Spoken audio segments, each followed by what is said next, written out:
Ethan stepped off the transport ship onto the dry, dusty ground of the alien planet. His boots made a soft thud as they hit the earth. The air was thick with tension.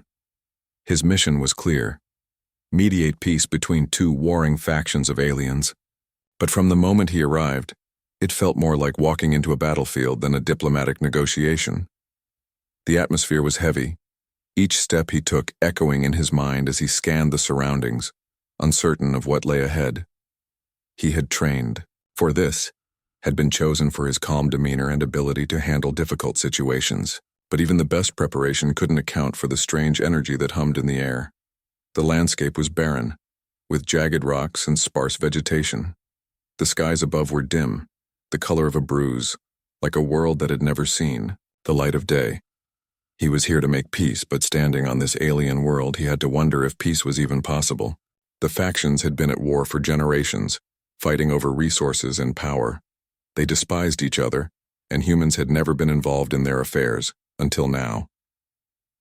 Ethan had no illusions about the challenge he faced. As he made his way toward the meeting grounds, a figure appeared in the distance. She was tall, with skin the color of rich bronze. Her hair was long and wild, framing her face with a fierce elegance. Her eyes were deep, the color of the darkest night, and they held a dangerous promise.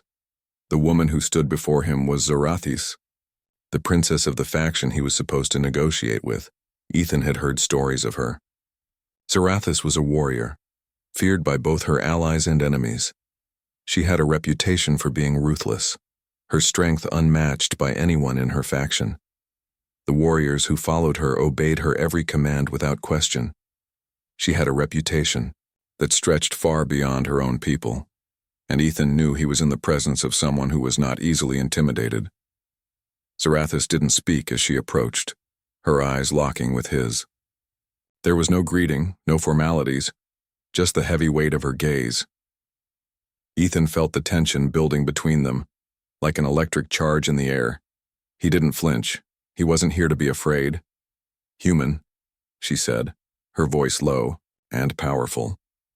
"You've come to negotiate, but know this: if you touch me again, I will suck all your blood dry. You won't live to see another day." Her words were clear, without a hint of hesitation. She didn't need to threaten him. Ethan could tell by the way she spoke, by the look in her eyes, that she meant every word. There was no doubt in his mind that Zarathis had the power to follow through. He had heard of her ability to drain life force from others, a deadly skill that had earned her both fear and respect. It was a power she wielded like a weapon, a part of her very being. But Ethan just smiled. He didn't fear her.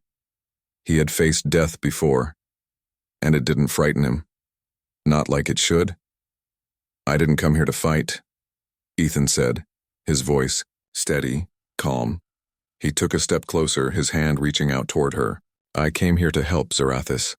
I think you might need it more than you realize." Zarathis didn't move, her gaze never leaving his. For a moment she seemed to be assessing him, as though trying to understand what kind of man would stand so boldly before her, unafraid. But Ethan wasn't like the others. He wasn't like the humans who had tried to negotiate with her people before, only to fail because they couldn't see past their own fear. Ethan touched her hand, slowly, as though it were the most natural thing in the world. His fingers brushed against her skin, warm but not as warm as he had expected. He didn't pull back. He didn't flinch. He just stood there, his hand resting gently against hers. For a long moment, nothing happened. Zarathis didn't suck his. Blood didn't move at all. Her eyes widened just the slightest bit, as if she had never experienced something like this before. It was as though her power had been momentarily stalled, interrupted by something far more confusing than the immediate threat of death. Ethan didn't let go. He kept his hand where it was, feeling her skin beneath his fingers. It wasn't an act of rebellion or defiance. It was simply an act of understanding. He wanted to show her that he wasn't there to harm her. He wasn't there to fear her. He was there to offer something different. She stared at him, the silence between them growing heavier, more intense. She was a queen among her people, a force to be reckoned with, And yet here she stood, uncertain for the first time in a long while. Ethan could see it in her eyes. The shift, the moment of vulnerability. "Why are you so confident?" she asked, her voice still strong but laced with curiosity. Ethan smiled again, though this time there was no hint of bravado in his expression. It was simply genuine. "Because I believe in peace, Zarathis. And I believe in you." It wasn't a flippant statement. He meant it, in every way. Zarathis had built her empire on fear, and in doing so she had locked herself away from the world, isolated by her own power. Ethan didn't see her as an enemy to be feared. He saw her as a person, someone who, deep down, longed for the same thing everyone else did, a way to connect, to move beyond the hate and violence that had shaped her life. She withdrew her hand, stepping back, and for a moment Ethan thought she might strike him down, but instead she just stared at him, studying him as if trying to understand what made him tick. The silence between them stretched on, but it wasn't uncomfortable.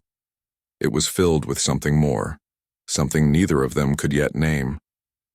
Finally, she spoke again, her voice softer this time. "You are a fool, human, but maybe there's more to you than I expected." Ethan didn't answer immediately. He simply nodded, understanding the weight of her words. He wasn't there to win her over with grand speeches or displays of strength. He was simply there to show her that there was another way. Zarathis turned and started walking toward the meeting hall, but before she entered, she glanced back over her shoulder. "You may be the first human to survive touching me, but don't think for a second that this means I'll be easy to convince." Ethan followed her, his smile unwavering. "I wouldn't dream of it, Zarathis." As he stepped into the hall behind her, Ethan realized that his journey on this planet wasn't just about negotiation anymore. It was about something much bigger, something that might just change the course of history for both humans and aliens alike. And as the door closed behind him, shutting them both into the tense, charged room, he couldn't shake the feeling that this was only the beginning of something far more complicated than he had ever imagined. The meeting hall was dimly lit, its walls adorned with strange symbols and carvings that spoke of ancient times. As Ethan entered, his footsteps echoed across the cold, smooth floor. He looked around, feeling a strange mix of awe and unease.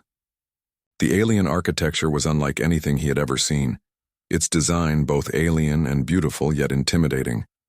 The air felt thick with power and expectation. Zarathis moved ahead of him, her long, dark hair flowing behind her like a veil. Her presence was commanding, and Ethan couldn't help but watch her as she moved with the grace of a predator. She wasn't just a leader, she was a force, one that demanded respect without ever needing to ask for it. "Sit," Zarathis said, her voice cold but not unfriendly. She motioned to a table in the center of the room where 2 seats awaited them. Ethan hesitated for a moment but then moved toward the table, sitting down across from her. He had come here to negotiate peace, but he knew that he couldn't do it by following the usual patterns. This wasn't a standard diplomatic mission, not with someone like Zarathis.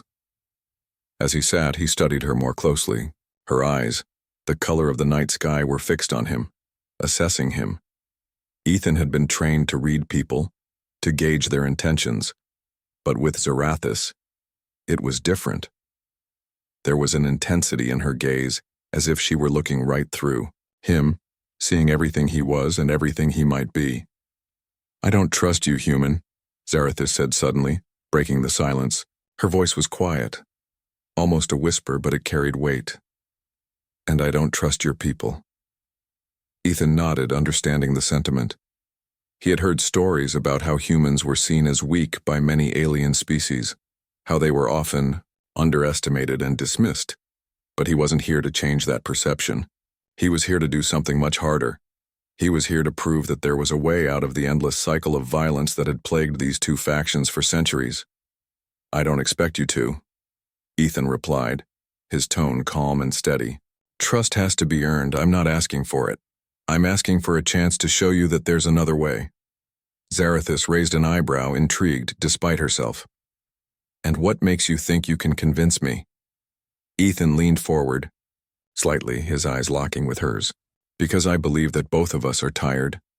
Tired of fighting, tired of being trapped in the past. I believe you want something more than just bloodshed. You want a future where your people can live without fear. Zarathis didn't answer immediately. Instead, she turned her gaze away, staring out the large windows of the hall. The sky outside was an endless shade of gray, and the distant mountains loomed like silent sentinels. For a moment, she seemed lost in thought, her usual confidence faltering, but only for a moment. You think you know me, Zarathis said, her voice distant, almost sad. You think you know what I want, but you don't. You can't. Ethan watched her carefully, sensing the pain beneath her words. He could see it now, in the subtle way her shoulders tensed, the flicker of emotion in her eyes. Zarathis wasn't just a warrior. She was a person who had been shaped by her world, by the demands of her people, by the endless conflict that had defined her existence. I don't need to know you to understand that, Ethan said softly. I don't need to know your past to see that there's more to you than the warrior you've become. Zarathis' eyes flickered with something, anger, disbelief, or maybe something else. She was silent for a long time, her fingers tapping rhythmically on the table. Then, without warning, she stood up and walked to the window, looking out at the barren landscape beyond. Do you know what it's like to lose everything? Zarathis asked suddenly, her back still turned to him. To lose your family, your people, your purpose? To have nothing left but rage? Ethan didn't answer, right away. He could feel the weight of her words, the rawness of the pain she was revealing. He had never lost everything, at least not in the way she had. But he understood loss. He understood what it was like to feel as if you were fighting a battle you couldn't win. I've lost people, Ethan said quietly. I've lost comrades, friends, people I cared about. And I've seen others lose everything too. But that's not the end, Zarathis. It doesn't have to be. We can choose to move forward even after everything is gone. Zarathis turned around slowly, her gaze fixed on him once more. There was something in her eyes now. A flicker of something softer. Something human. But it was quickly replaced by the hardened edge of the warrior she had been trained to be. You're a fool, human, she said, her voice almost wistful. You think you can save me. You think you can change everything with a few kind words. Ethan didn't flinch. He had faced worse threats before, but this was different. This wasn't a battle for survival. This was a battle for something much more elusive, something that couldn't be won by strength alone.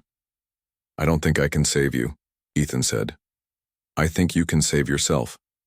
I think you have the power to change the future, not just for you, but for your people. But you have to be willing to let go of the past. Zarathis stared at him for a long moment, her expression unreadable. She was torn between the fierce pride that had been instilled in her since childhood and the faint hope that Ethan's words had sparked inside her. For the first time, she felt a crack in her armor, and it scared her. Why are you so different? She asked, almost to herself. Why are you not afraid? Ethan stood up and walked over to her, his eyes never leaving hers. I'm afraid of many things, but I'm not afraid of you. And I'm not afraid of your people either. Fear is what keeps us stuck, Zarathis. It's what keeps us fighting wars that never end. But I believe there's a better way. Zarathis took a step back, her gaze sharp again. And you think you can just walk in here and convince me to abandon everything I've ever known? To betray my people? You have no idea what that would cost me. Ethan's voice was steady, his words deliberate. I'm not asking you to betray anyone. I'm asking you to choose something better, something that doesn't have to end in death and destruction. She was quiet for a moment, the weight of his words hanging in the air between them. It was clear that she was struggling with the fear of the unknown, with the pressure of her responsibilities, with the walls she had built around herself over the years. But Ethan could see it in her eyes now, the flicker of doubt, the crack in her armor. I don't know if I can trust you, Zarathis said, her voice quieter now. But maybe I can give you a chance. Ethan nodded slowly. That's all I need. For a long time, neither of them spoke. The silence was thick with the tension of unspoken words, of possibilities neither of them could quite grasp. But in that moment, something changed. Something shifted. Zarathis was no longer the warrior princess who had threatened him. She was still that powerful, fearsome leader, but now there was something more. Something human. Don't make me regret this, she said softly, almost as if she were speaking to herself. Ethan smiled, a genuine smile. I won't. And for the first time, Zarathis found herself believing him. The days that followed were tense but strangely peaceful. Ethan found himself spending more time with Zarathis, learning about her culture, her people, and the struggles that had shaped her into the leader she was. It wasn't easy. There were many moments when the walls between them seemed unbreakable. Zarathis was not used to trusting anyone, especially a human. But there was something about Ethan's calm, unwavering presence that seemed to break down those walls, little by little. Their conversations often started with small talk, mostly about the war that had torn her world apart, the endless battles, the loss of family, the betrayal she had felt from her own people. It was all still so fresh for her. But over time, they began to talk about other things. They talked about what peace could look like. They talked about the kind of world they both wanted to build, even if it seemed impossible. It wasn't about ignoring the past, but learning to move beyond it. Zarathis would often speak in the cold, harsh tones of a warrior, but there was something in her eyes that betrayed her true feelings. A part of her longed for something more than just endless fighting. She didn't know how to find it, though. She had been taught that weakness was a sin, that showing emotion was a sign of failure. But with Ethan, she could feel something stirring inside her, a hope that she hadn't dared to acknowledge before. One evening, they stood on a balcony overlooking the vast expanse of the planet. The sky was dark, and the distant stars seemed to stretch endlessly into the void. The planet's 2 moons hung low, casting a pale light over the barren landscape below. It was a beautiful sight, but Zarathis couldn't help but feel a sense of emptiness as she looked out across the horizon. Ethan stood beside her, his gaze fixed on the stars as well. They had grown comfortable in each other's presence, but there was still so much left unsaid between them. Zarathis could feel the weight of the silence, and it made her restless. She had never been one to sit idle and wait for answers. But for some reason with Ethan it was different. She found herself just being. No expectations, no pressure. I've spent so many years fighting, Zarathis said softly, her voice carrying a quiet sadness. Fighting for my people, fighting for power, fighting to survive, and for what? So I can lead them into more war? More death? Ethan didn't answer right away. He simply stood beside her, his presence steady and unshakable. He understood more than she knew. He had seen the same thing in his own world, the endless cycle of violence, the constant struggle for dominance, the belief that fighting was the only way to survive. He had felt that same emptiness before, but he had chosen a different path, a path of peace, of understanding.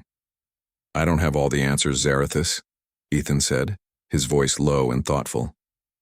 But I know one thing. If you keep fighting for the same things, you'll never find peace. You'll never find what you're truly searching for.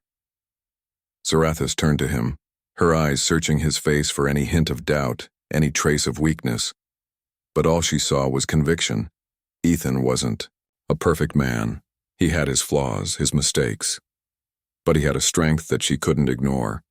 It was a strength that came from something deeper than just physical power. It was a strength of character, of belief.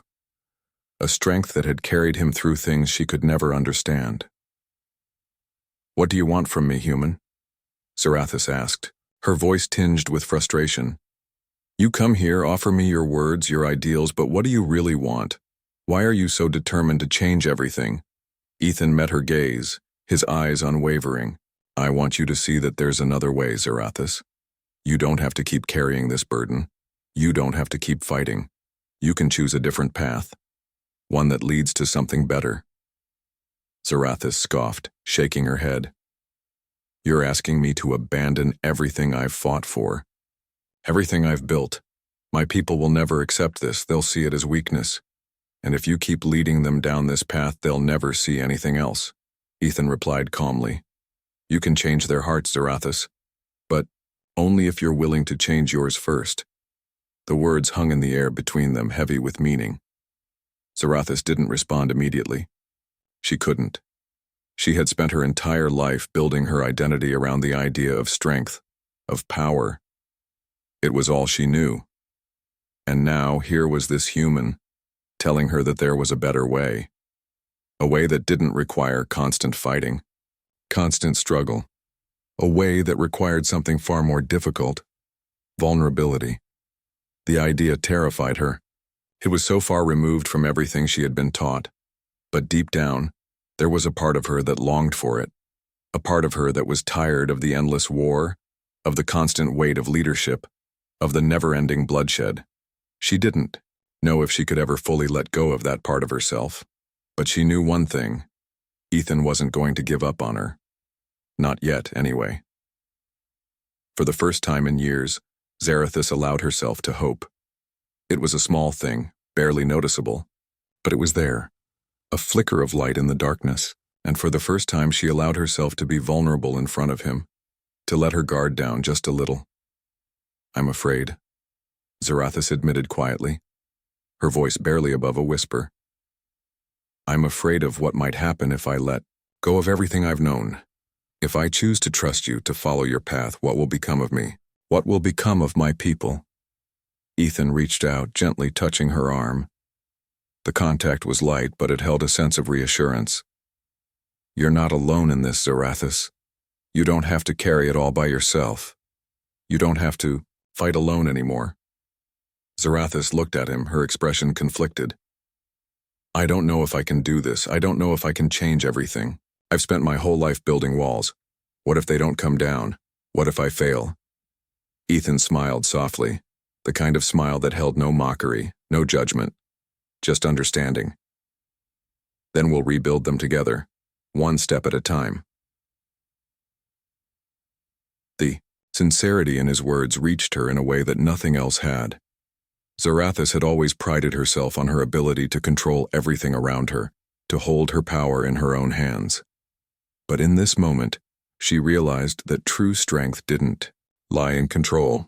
It lay in the willingness to change, to evolve, to face the unknown.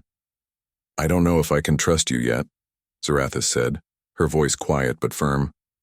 But I think I want to try.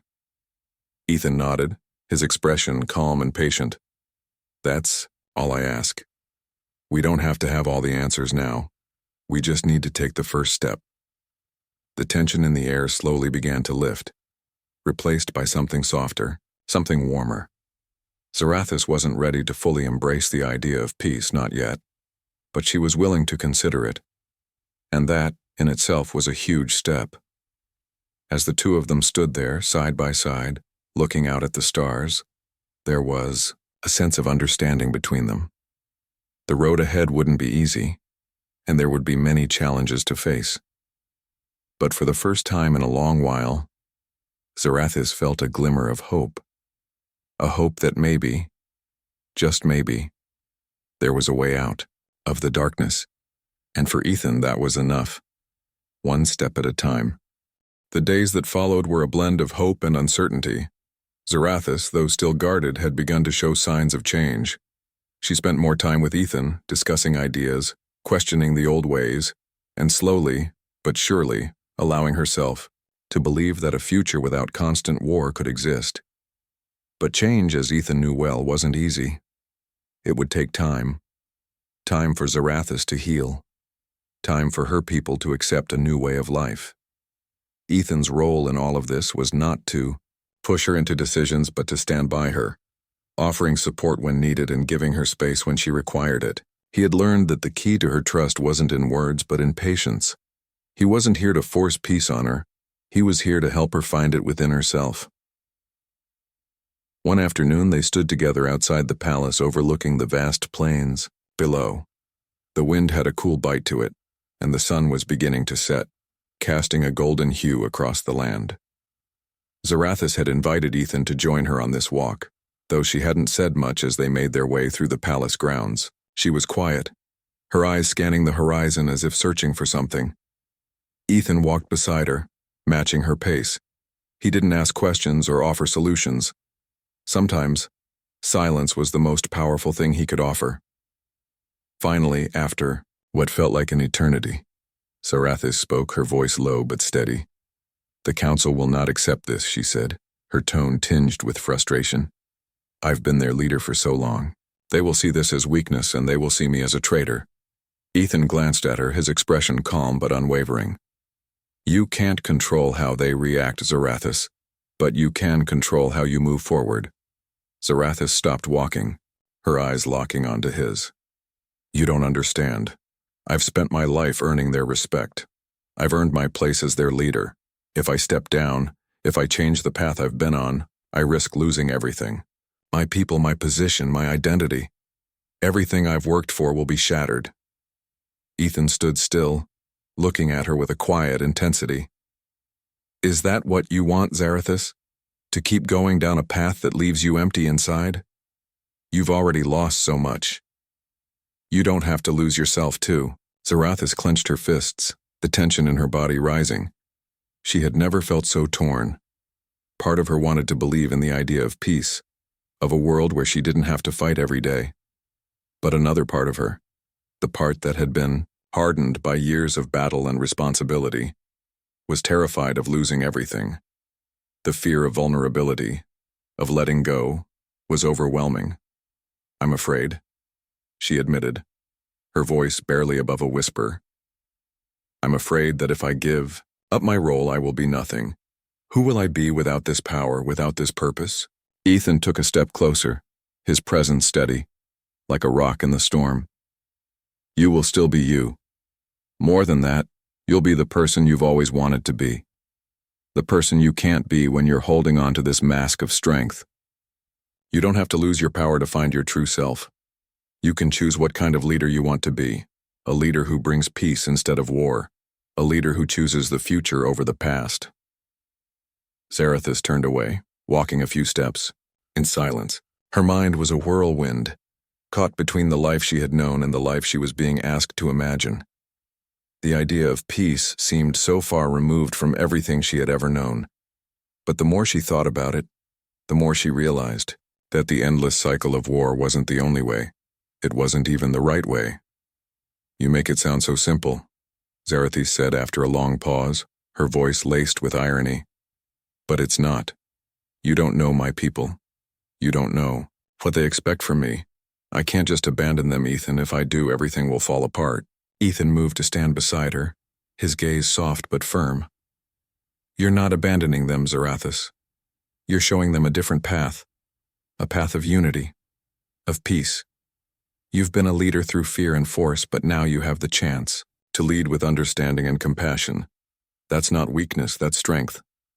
Zarathis's heart felt heavy, her mind struggling to reconcile her duty with the possibility of change. She had spent so long fighting for control, fighting for power, that the idea of letting go felt like an impossible choice. But as she stood there, looking out at the barren landscape, something inside her began to shift. The weight of her decisions, the responsibility she carried, began to feel less like a burden and more like a chance to make a real difference. "I don't know if I'm ready for this," Zarathis confessed, her voice raw with emotion. "I don't know if I can change, but I don't want to keep living like this. I don't want to keep fighting battles that don't matter." Ethan's voice was gentle, but unwavering. "You don't have to have all the answers now. You don't have to be perfect. All you need to do is take the first step, and I'll be right here with you." Zarathis looked at him, and for the first time she saw not just the human who had come to mediate peace, but the person who believed in her, who believed in the possibility of change. The fear that had gripped her heart seemed to loosen just a little. Maybe she wasn't alone in this after all. The sound of footsteps interrupted their conversation, and they turned to see a group of Zarathis's advisors approaching. Their faces were stern, their eyes filled with skepticism. The leader of the group, A tall alien with sharp features and a stern expression spoke first. "Princess Zarathis, we need to discuss the matters of the council. There are pressing issues that require your attention." Zarathis looked at them, the familiar weight of leadership settling back onto her shoulders. She had spent so many years trying to please them, trying to maintain her position. But now, standing beside Ethan, she realized something. She didn't have to keep pleasing them. She didn't have to live for their approval. "I will meet with the council," Zarathis said, her voice steady. "But there are things that must change, things that we cannot ignore any longer." The advisors exchanged uneasy glances, but they said nothing. Zarathis turned away from them, motioning for them to follow her. As they walked, Ethan stayed close by her side, offering his quiet support. The path ahead would be difficult, and there would be resistance. But for the first time, Zarathis felt a glimmer of hope that things could be different. That change was possible. The council chamber was a large, imposing room, filled with the leaders of the various factions that made up Zarathis's people. They were all gathered in a circle, their eyes fixed on her as she entered. The atmosphere was tense, charged with expectation. Zarathis could feel their gazes on her, could feel the weight of their judgment pressing down on her. She stood tall, her gaze sweeping over the room. The familiar faces of her advisors were present, but there was a new sense of purpose in her steps. She had spent so long seeking their approval, but now she wasn't here to seek anything. She was here to lead. "I have come to speak with you about the future," Zarathis said, her voice firm. "The war has cost us everything. We cannot continue down this path. We must find a way to live in peace, to unite, not through fear, but through understanding." The room fell silent, the weight of her words sinking in. For a moment, no one spoke. Then one of the council members, an older male with a scar across his face, stood up. "This is madness," he spat. "We have always fought for survival. We cannot simply abandon everything we've known. We cannot trust the humans, or their promises of peace." Zarathis met his gaze, her eyes unwavering. "We cannot keep living in fear, Karis. We must find another way. If we do not change, we will destroy ourselves. And we will have no one to blame but ourselves." The council members exchanged uneasy glances. It was clear that they were torn between their loyalty to Zarathis and their fear of change. But Zarathis wasn't afraid anymore. She had found her voice, and now she was going to use it. "We will find a way," Zarathis said, her voice ringing out with conviction. "But it starts with us. It starts with the choices we make now. I will not lead through fear any longer. I will lead through strength, through understanding, and I will not be afraid." As the council members slowly began to speak among themselves, Zarathis turned to Ethan. She didn't have all the answers yet, but she knew one thing. She was no longer the woman she had been when she first met him. And for the first time in a long while, she was ready to take the first step toward something better. The council was divided. As Zarathis stood before them, the weight of the moment was clear in her mind. She had hoped for unity, for a collective agreement to change the course of their future, but not everyone shared her vision. The room buzzed, with murmurs as the council members debated, some in favor of Zarathis' new path, others vehemently opposed. Ethan stood quietly to the side, watching as Zarathis held her ground. It was the first time he had seen her truly embrace her role as a leader, not through fear, not through the strength of her power, but through the force of her convictions. She was no longer the cold, distant warrior who had threatened him in their first encounter. She was a woman determined to change not only the fate of her people, but her own destiny as well. As the council continued to argue, Zarathis remained composed, her eyes scanning the room. She had always been the one to speak with authority, to give orders that no one dared challenge. But now she was speaking not as a ruler, but as a human being, a person who wanted a better future for her people, not just a continuation of the endless cycle of violence. "I know this is difficult," Zarathis said, her voice calm yet firm. I know change doesn't come easily, but if we do not try something different, we will all be lost. This war, this endless fighting, what has it brought us? More deaths, more destruction? Is that the future we want? Carice, the older council member who had opposed her earlier, stood up, his face tight with anger. You speak of peace, but you have forgotten the reality of our world. We have been at war for centuries, Zarathis. Peace is a fantasy. We are warriors, and we cannot simply turn our backs on everything we've known. Zarathis's gaze did not falter. She had heard these arguments before, and she knew the weight of them.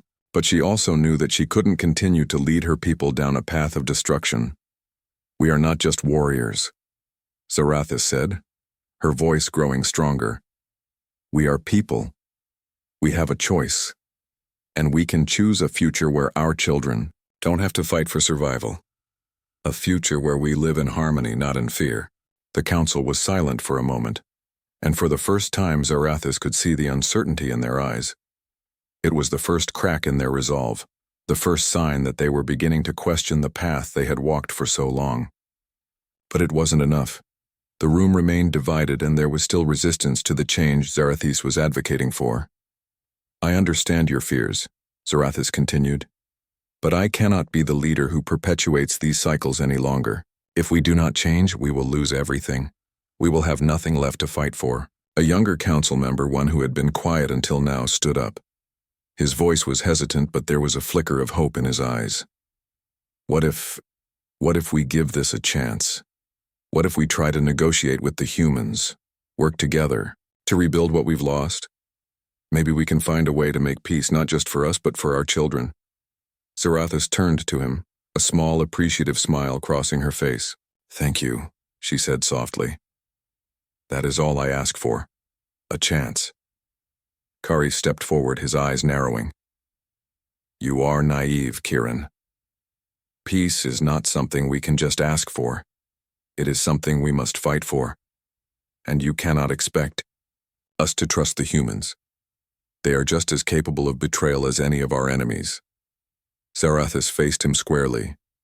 I understand your hesitation, Karis, but if we keep fighting, if we keep seeing every other species as an enemy, we will never find peace. We must be willing to take risks. We must trust that change is possible even if it seems impossible. For a long moment the room was still.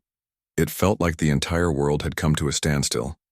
The tension was thick, like a storm about to break. Zarathis could feel the weight of every eye in the room, every mind wrestling with the choice before them. Finally, the council members began to speak one by one. Some voiced their support for Zarathis' vision, their voices trembling with uncertainty but carrying the seed of hope. Others, like Karis, remained steadfast in their opposition. But even they couldn't deny that something had shifted in the room. It wasn't a unanimous decision. Not yet. But Zarathis had achieved something important. She had planted the seed of change, and even if it took time to grow, it was a start. We will vote, Karis declared, his voice harsh. But know this, Zarathis. If you push this too far, you risk losing everything. You will lose your people, your power, and you will lose the respect of those who once followed you. Zarathis didn't flinch.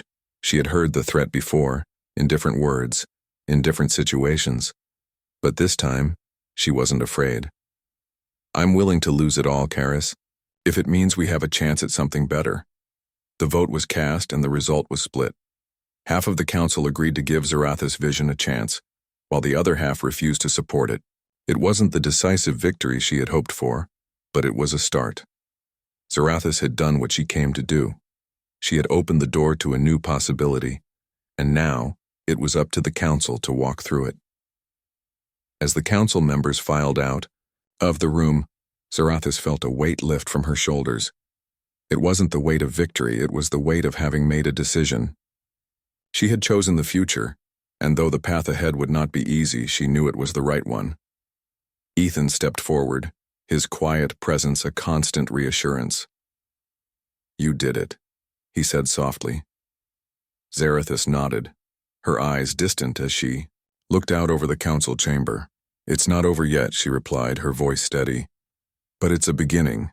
The two of them walked out of the chamber together side by side. Zarathis felt different now, stronger but also lighter. For the first time in years, she felt as though she had made a choice for herself, not just for her people or her title. "Don't know what comes next," Zarathis admitted, her voice quiet. "But I know one thing, I'm not doing it alone." Ethan smiled, the kind of smile that spoke volumes without saying a word.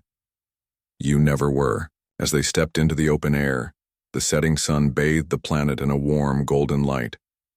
The landscape before them was still harsh, barren, but in the distance, there was a flicker of something new, a sense of possibility, of hope.